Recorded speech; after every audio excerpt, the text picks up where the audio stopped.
Bertemu kembali pencinta pasar modal. Pada kesempatan ini akan dibahas komparasi kinerja keuangan kuartal ketiga 2020 khusus emiten di sektor sawit.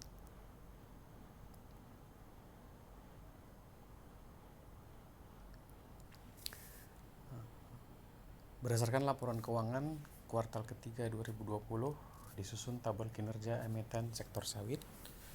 Parameter yang saya gunakan di sini adalah berdasarkan price earning ratio, price to business value, debt equity ratio, return on asset, dan return on equity.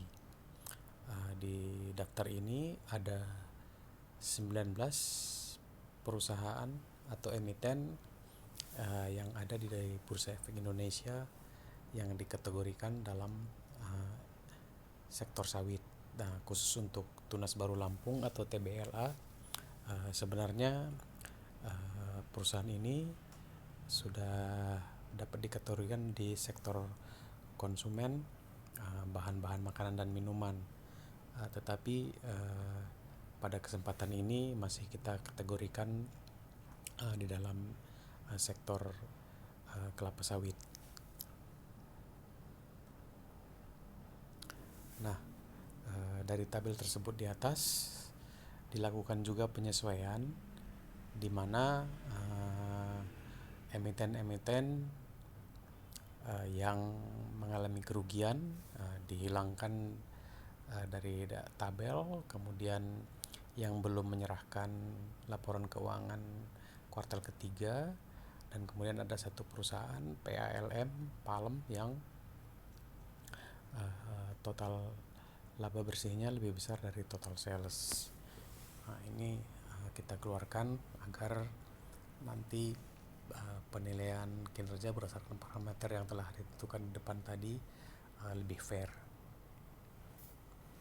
Nah, di parameter pertama PER kita peroleh dengan acuan PER lebih kecil dari 10, kita peroleh dua perusahaan yang memenuhi kriteria tersebut, yaitu TBLA dan CSRA. Kemudian berdasarkan price to business value kita peroleh ada 5 perusahaan. Kriteria yang kita gunakan adalah PBV lebih kecil dari 1. Yang pertama ANJT, TBLA, LSIP, SMAR, dan SGRO.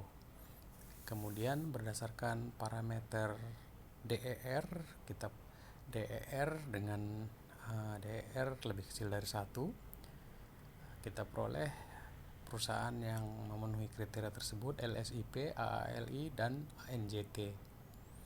Kemudian parameter selanjutnya berdasarkan return on asset, ini ditetapkan return on asset minimal 3%. Kita peroleh ada 3 perusahaan, CSRA, LSIP, dan SSMS. Kemudian parameter terakhir adalah ROE.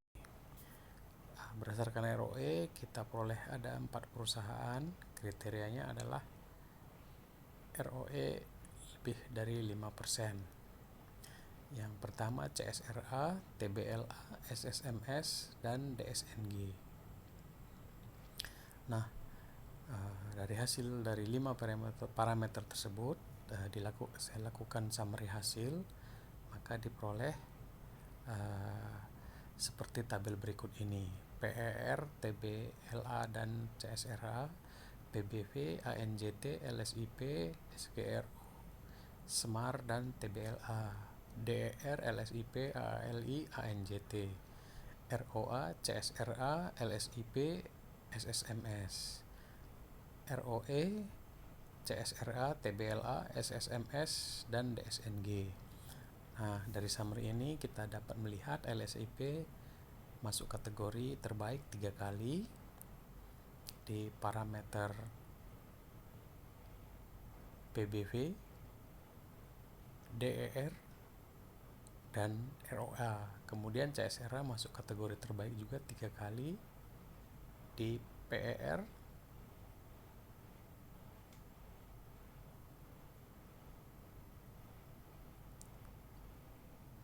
ROA dan ROE. Kemudian TBLA masuk kategori terbaik 3 kali di PER, PBV,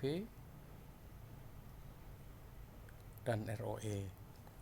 Nah, kalau kita anggap TBLA tidak masuk lagi di segmen kelapa sawit karena TBLA ini cukup kuat juga di industri hilirnya di segmen makanan dan minuman, maka kita bisa melihat yang di sektor kelapa sawit murni ada tinggal 2 yang terbaik, yaitu LSIP dan CSRH. Semoga ini bisa menjadi masukan dalam kita melakukan investasi di bursa efek, khususnya untuk segmen sektor kelapa sawit. Demikian pada kesempatan ini yang bisa saya sampaikan. Terima kasih atas perhatiannya. Kiranya ini bermanfaat bagi kita semua. Salam sehat.